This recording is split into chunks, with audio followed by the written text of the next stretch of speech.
22-এ graduation complete করলেন, তারপর এখন আপনি আছেন বিকাশে কাজ করছেন, আবার মেয়ে আপনি চট্টগ্রামের। হ্যাঁ, এই যে পুরোটা যাত্রা একটু ছোটবেলা থেকে আমরা শুনি গল্পটা, প্রিয়তার ছোটবেলা AUW তে যাওয়া, তারপর আবার এই মানে প্রোগ্রাম শেষ করে বিকাশে ঢাকায় কাজ করতে চলে আসা, পুরো গল্পটা একটু শুনি। আমি ছোটবেলায় বেড়ে উঠেছি হচ্ছে চট্টগ্রামের বড় কুমিরাতে, মানে একদম আমার গ্রামের বাড়িতে। পরে তখন আম্মু একটা চাকরি করতেন, তো পরে আমার দেখাশোনার জন্য আমি চলে যাই হচ্ছে আমার নানির কাছে সীতাকুণ্ডে। তো আমার স্কুল জীবন, হাই স্কুল জীবন আমার ওখানেই ছিল। হাই স্কুল ওখানে শেষ করার পরে আমি সীতাকুণ্ড গার্লস হাই স্কুল থেকে হচ্ছে এসএসসি পাশ করি।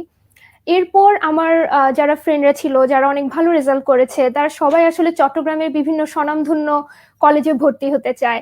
কিন্তু মানে এইভাবে একটা মফস্বল শহর থেকে একটা সিটিতে যাওয়া, এটা আমার ফ্যামিলির জন্য আসলে কোনোভাবেই মানে ওইভাবে ছিল না, মানে পসিবল ছিল না।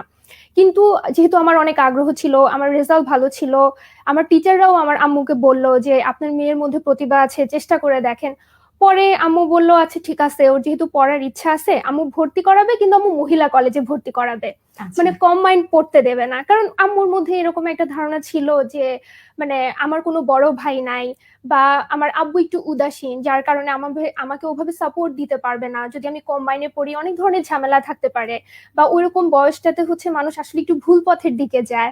তো এইসব কিছু চিন্তা করে আম্মু বললো যে তুমি মহিলা কলেজেই ভর্তি হও। পরে আমি মহিলা কলেজে ভর্তি হলাম। ওখান থেকে পাশ করার পরে কলেজে ভর্তি হলেন? আমি চট্টগ্রাম সরকারি মহিলা কলেজে পড়েছি।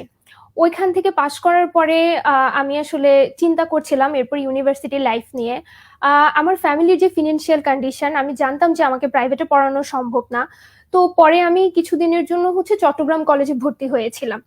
ভর্তি হয়ে তখন আমি হচ্ছে ম্যাথে ভর্তি ছিলাম। এরপরে হচ্ছে আমার বড় চাচি হচ্ছে একটা এনজিওতে চাকরি করতেন।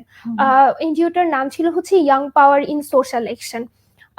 সো ইফসারতে হচ্ছে ওনাদের এরকম এই প্রোগ্রামটার কথা আমি প্রথম আসলে ওখান থেকেই জানতে পারি। আমার চাচি একদিন এইভাবে এসে বলে যে মানে আমার ডাকনাম হচ্ছে সিথি, সিথি তো ভালো পড়াশোনা করতে চায়, আমাদের ইফসাতে শুনেছি আমি এরকম এরকম একটা প্রোগ্রাম এসেছে, ওকে বল একটু গিয়ে খবর নিতে।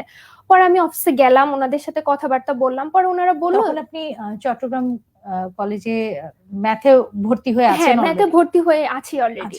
তো পরে বললো যে গিয়ে কথা বলে দেখ। পরে আমি ওখানে গিয়ে কথা বলে দেখলাম, কিন্তু প্রথমে আমার আসলে আগ্রহ ছিল না এশিয়ান ইউনিভার্সিটি ফর ওমেনে ভর্তি হতে, কারণ ওদের যে টিউশন ফি, আমি এসে হচ্ছে ওয়েবসাইটে চেক করে দেখলাম, এন্ড দেন আমি বুঝলাম যে এটা আসলেই সম্ভব না।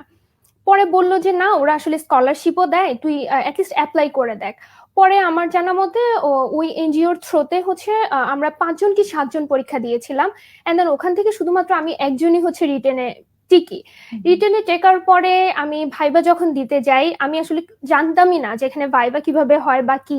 ইভেন রিটেন এক্সামের জন্য আমার তেমন একটা প্রিপারেশন নেওয়ার কোনো স্কোপ ছিল না, যেহেতু আমি অলরেডি একটা জায়গায় পড়তেছিলাম, এন্ড দেন এই ইউনিভার্সিটিতে পড়াশোনার সিস্টেমটা কি হয় আমি ঠিক জানি না। তারপরে হচ্ছে ওখানে যে ভাইয়ারা ছিল, তারপর ইউনিভার্সিটির ওয়েবসাইট ঘাটাঘাটি করে আমি একটা প্রশ্নের স্যাম্পল দেখলাম, এইভাবে হচ্ছে আচ্ছা প্রস্তুতি নিয়ে আমি শেষ করলাম। এরপরে হচ্ছে আমার যেদিন ভাইভা ছিল, আমার মনে আছে আমি সেদিন প্রথম হচ্ছে ইংলিশে টানা 15 মিনিট কথা বলি। অ্যান্ড ওই এক্সপিরিয়েন্সটা আমার জন্য, আমি জানি না কিভাবে কি করেছি, মানে আমি প্রচন্ড নার্ভাস ছিলাম।